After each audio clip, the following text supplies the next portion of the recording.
next, we have Brandon Marx talking about connecting to God through the power of live streaming. So, Brandon, I'm going to go ahead and make sure you're spotlit and take it away. Awesome. Hey, everybody. I'm so glad to be here. How's everyone enjoying the summit so far? Everyone feeling good? I think it's been so awesome thus far. Love the little response bubbles that Apple does now. Wanted to thank Paul for inviting me to join you guys today. I think PTZ Optics is such a great company, and what an amazing experience to offer these sessions for free. So I love it. I love everything that you guys have done, and I appreciate just having me be part of this. So I loved also what Jake was talking about with using those first principles to be a disruptor.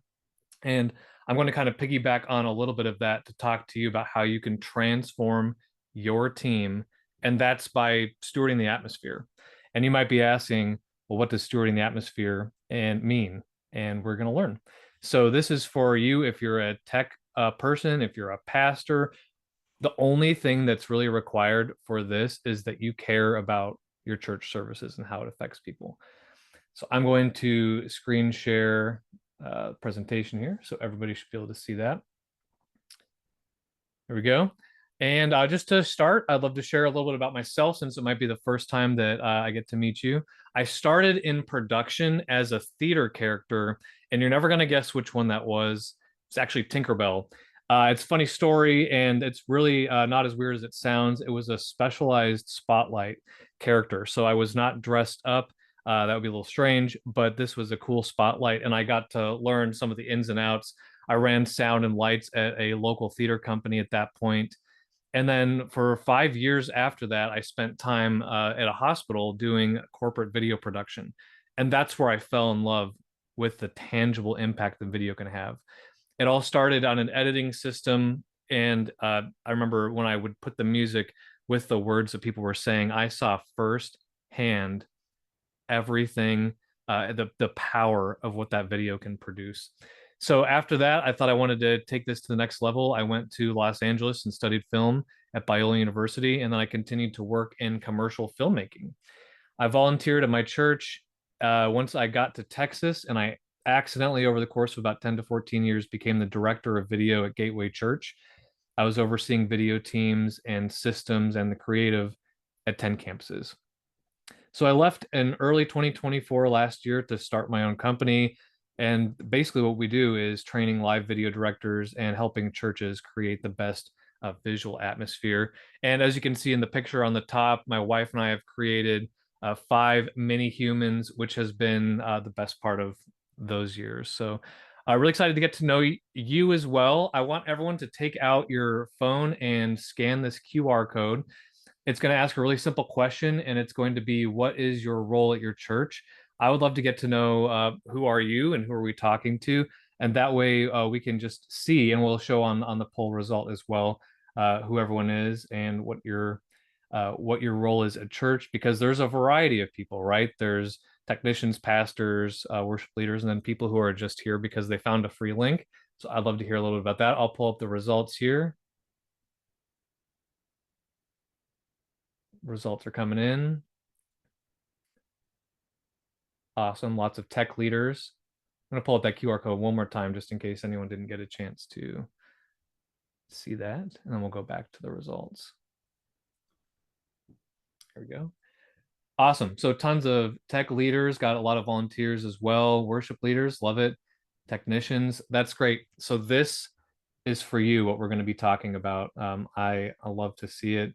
Leading tech is one of those things that I fondly look back to all the years I had full time at a church as an amazing time of ministry. And sometimes we're the ones who get forgotten if things are going well. And if things aren't going well, if there's like a big snafu, then we're definitely noticed. But something that I can feel very good about. Okay, I got you. You can't scan your phone, but front of house, awesome. Lots of sound people. I love that as well. Thanks for responding to that. Well, I want to tell you a little bit about what I learned in my time at Gateway and throughout the years as far as what it means to be in the tech role. So I want this to be inspiring to you. You're a tech leader, most of you, some volunteers, pastors as well. It's really important that we keep the most important thing, right? One of my favorite parts about working in the church was giving tours and trainings. But one of the responses I would get towards the end of that tour would be kind of a glazed over look in their eyes. And people would say, "Oh, that's really cool what you're doing, but I don't have a X amount of dollars budget. I don't have $1 million budget or $100,000 budget, whatever it may be. So yeah, we can never do this." But that is where they went wrong. It's not just budget and numbers. It's all about your most important asset. And that's what I want to talk to you about today. That's your team, which includes you. I mean, you're obviously a vast majority of you are the leader of the team, but you are the team. Your team is very, very important. And that's what we need to steward well. And when we steward that team well, we can do our job the best. And what is that ultimate goal? The ultimate goal is connecting people to God. The tool we get to use that are the people and audio, video, and lighting, right? So today's talk is about stewarding the atmosphere. You've seen the title and probably wondered, what does that mean? Kind of like I teased a little bit earlier. We're going to talk about what the atmosphere is, how you can steward it, and I'm going to give you some practical tips and a bunch of things that you can download for free just to help at your church starting this weekend. We have church services in 48 hours or less, right? All right, what is an atmosphere? It's lunchtime in my time zone here and probably in a lot of yours as well. So, like, looking at a coffee shop makes me really think, wow, that sounds great right about now. So stay with me and use this as your digital caffeine as we get going into the afternoon. It's been a really packed day. But I want you to think about, what is an atmosphere? I mean, it's a term we use all the time. But on the left, I'm just picturing this coffee shop that's really dark and dingy. Can't really read the menu. The staff is rude and it smells terrible, but the coffee's good. Okay. So good coffee and an atmosphere that's not very good makes a difference on your whole experience. I actually went to a coffee shop that was just like this recently. It smelled like they needed to clean and plunge the bathroom throughout the whole entire place. The menu is impossible to read. This is not a picture of the real coffee shop. Otherwise, I might get someone in trouble. But the one on the right, think about this. It's a well lit, really nice menu. The staff's amazing and it smells great, but the coffee is just okay. Which one of these are you going to take your friends, family, your meetings to? I'm going to go to the one where the coffee's okay, even though I'm a little bit of a snob, because it's all about the atmosphere. They both have an atmosphere, right? And which one of them helps you connect people? And we're going to talk about that regarding the church, right? So this is the atmosphere. These golden arrows is where you, as the tech leader, majority of us in this room are, we get to connect people to God. So our worship leaders, the pastors, they're preparing for the service, and the congregants come into the building from whatever they've been through during the week. And you get that blank space between the two. We usually call that an auditorium, as an atmosphere that you get to steward and make something where they can connect to God. We use audio, video, and lighting, and it all has a direct correlation on how we do that, right? You don't need audio, video, and lighting to connect with God. I'm going to be the first to admit that. I've had amazing experiences with God sitting in my car or in the shower or when I'm tucking the kids into bed.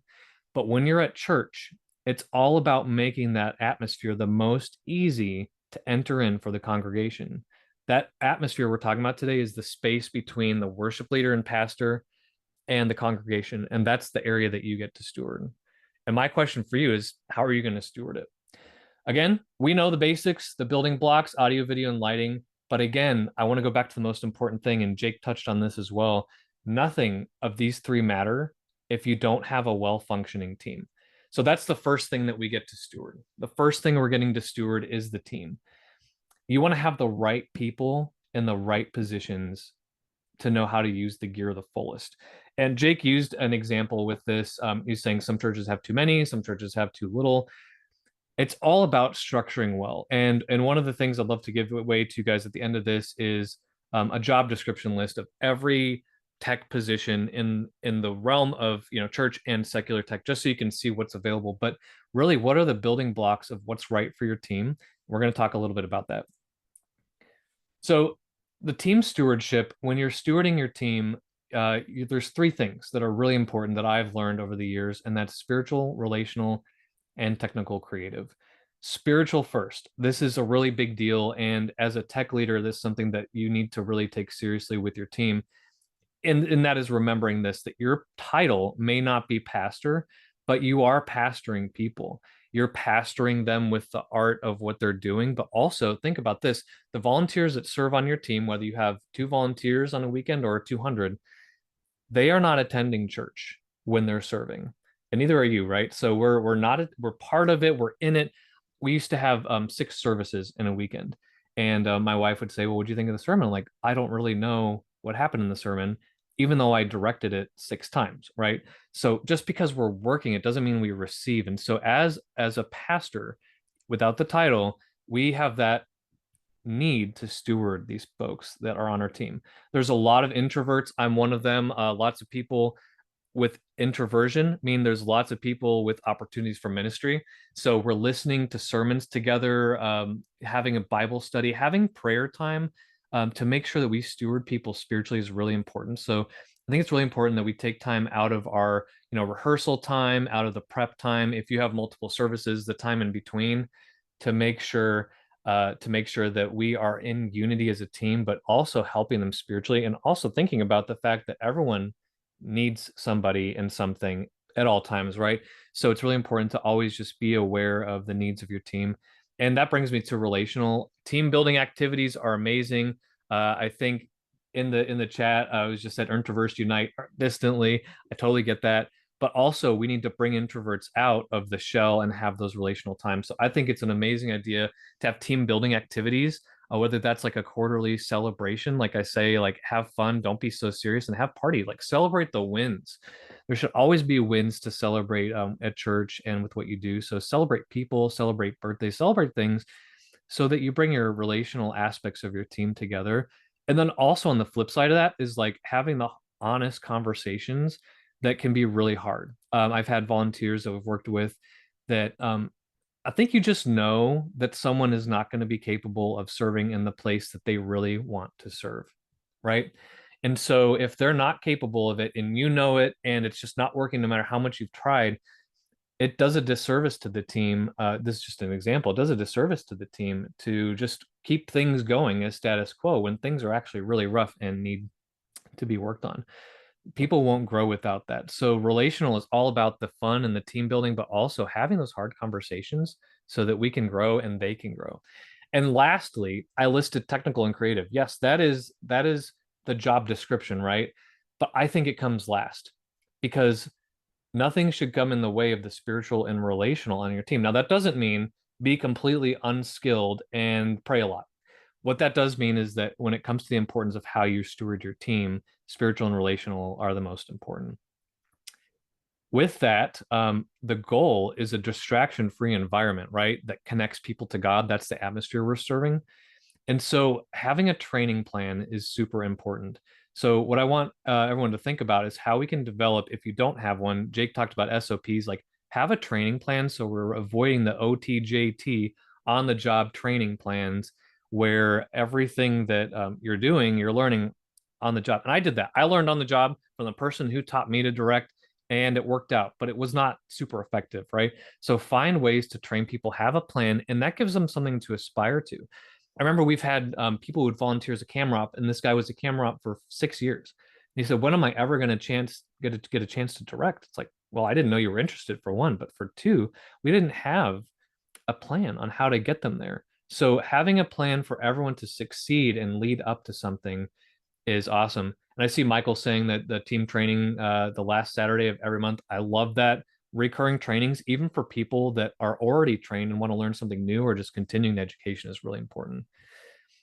Lastly, have a creative brand guide. So just like standard operating procedures, have a brand that helps your look and feel be defined. I'm going to talk about that in a minute.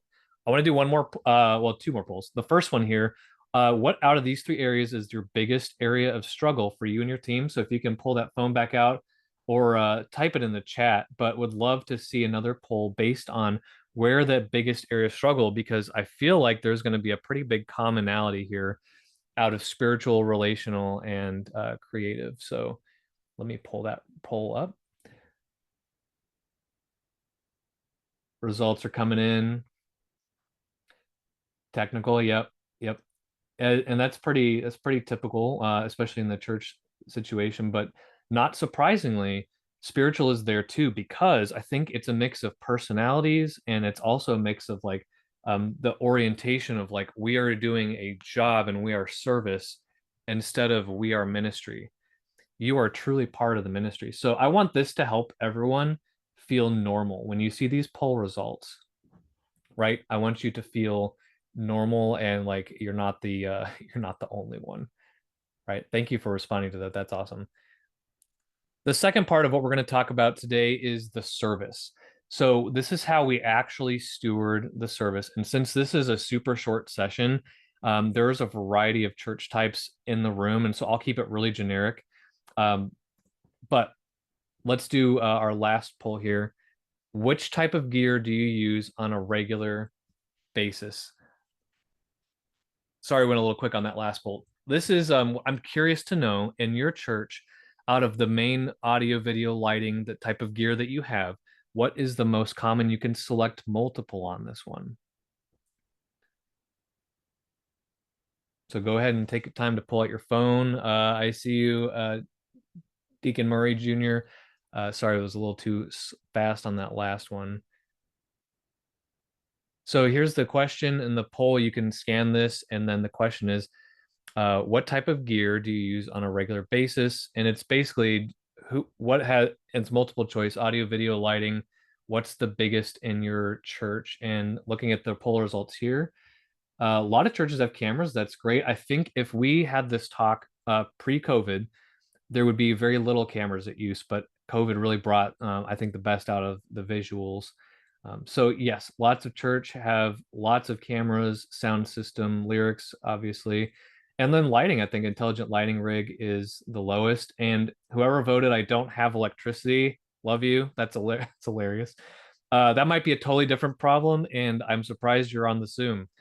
So again, this just helps us to see like who we're talking to, and I love as a video person being able to talk right at you with the cameras and lyrics, but then sound system as well. Every church has to be heard, right?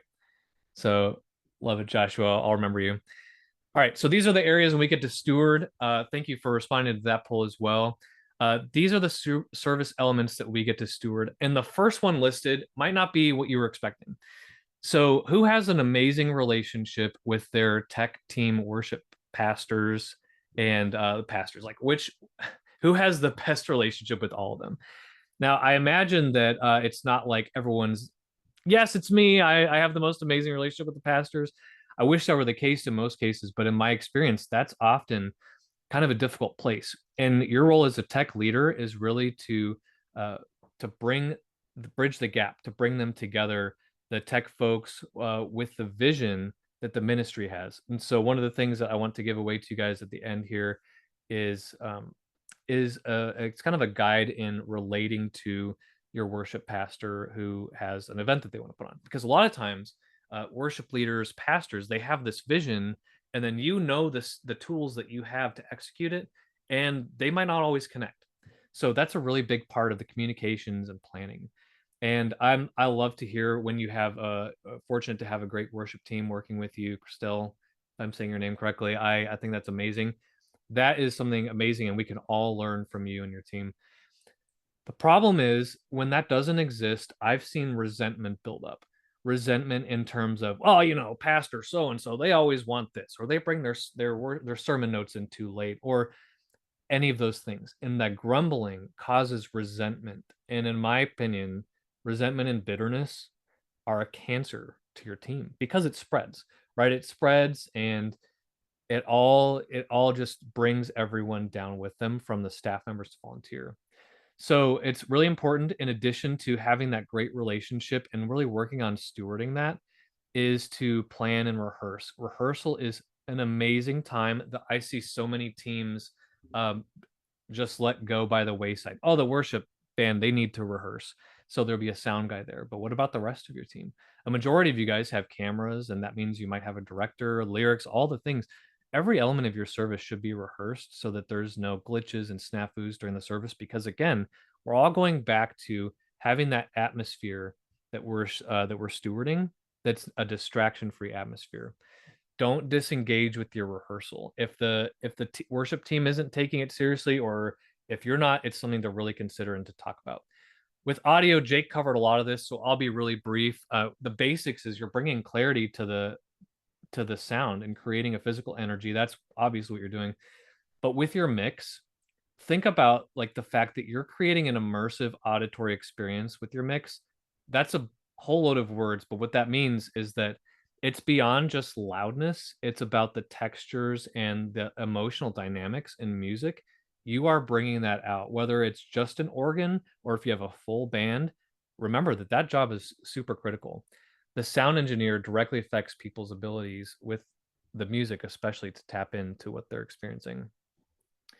Video, lyrics, and cameras. That's the bulk of video, right? But the worship leader needs the confidence of having the lyrics, and the congregation needs it too. But have you thought about this?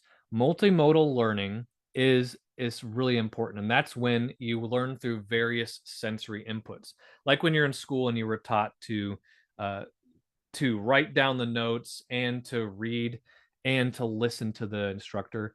It's the same when you are reading the lyrics that you're singing. It makes a big difference because I could sing Of Your Love Forever, right? I know that song. I could sing it without reading the lyrics, but when I'm singing it and reading it and hearing it simultaneously, it makes a huge difference. So the way that your church presents lyrics is really critical and important because of the multimodal learning. It also is applicable with sermon notes, obviously, learning as well. Cameras, with cameras, you're capturing the moment and telling the story. Think about the different audiences you have. You may just have your in room audience, you may only have a live stream, you may have both, but who are you telling the story to of what's going on? Ideally, you'll show different things in IMAG than you would to your live stream audience. And then lighting, just like Jake said, it's really noticeable whether things are well or not with lighting. And one of the things I want to say is that haze is your friend. I know there's a lot of churches who are afraid to use the haze because it seems like a rock concert. But I want to really end our time. I know I'm going just a little bit over, but this is a Bible verse. You can look it up as well. This is Revelation 4 2 through 5. And it talks about what heaven is like. And I'll give you a chance to read it on your own. But in some, heaven's going to be amazing and spectacular. There's going to be so many things in heaven that we can't even picture in our minds. Glistening lights, green lights, glowing, sparkling, all these amazing things. Now, this Bible verse is, I'm not being heretical here. I'm not saying that this is talking about church tech. But what I'm trying to tell you is that heaven is going to be an amazing place and that we shouldn't shy away from helping people engage. Okay, lastly, we're going to talk about the brand. I talked a little bit about a brand guide, and uh, that's something that we need to keep in mind. And this is something that I would love to share with you in some documents to download. So there's a lot more. I wrote a book about this with a great friend of mine, Tim Sawtell, and it's called Stewarding the Atmosphere. I would love to give away a copy of the book to someone. So if you guys want to scan this QR code, you'll be entered to get the giveaway of this free signed book. It's 400 pages and it covers so much. And then as we wrap up, I would love to give away something to everybody, and that is a download packet. Everything that we talked about, there's going to be examples, there's going to be framing guides. Like Jake talked about, framing is one of the most important things. And most importantly, a 50% discount on all of my online courses. So as we end today, just remember that at the end of the day, you're stewarding the atmosphere for people to enter into worship at your church. And it's an incredible opportunity that you have to do that. So thank you for your time, everyone. I hope you enjoy the rest of the conference. All right. Thank you so much, Brandon. We really appreciate you presenting to our audience, and they were really receptive to it. So thank you again.